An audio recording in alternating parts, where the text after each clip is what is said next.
O que você vai falar para os seus amigos? Come toda essa comida colorida e ficar igual a Lila Centopeia. O que a Lila Centopeia fez? Ela comeu toda a comidinha dela. E quais cores eram da centopeia? Laranja, amarelo, rosa, vermelho, azul, preto, branco. E ela misturou quais cores? cinza também tinha. Cinza, né? E o que ela comeu? Só isso? Frutas, né?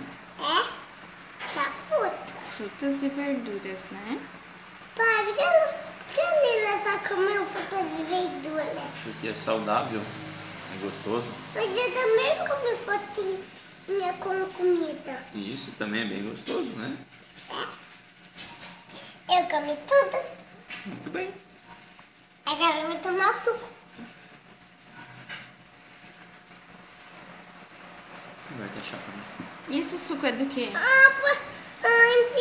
Tem alguma coisa com suco. E esse suco é do quê, filha? Laranja. Tá gostoso? Não. que tem uma bichinha ali. Dá tchau, vai pra mãe, manda um beijo. Tchau.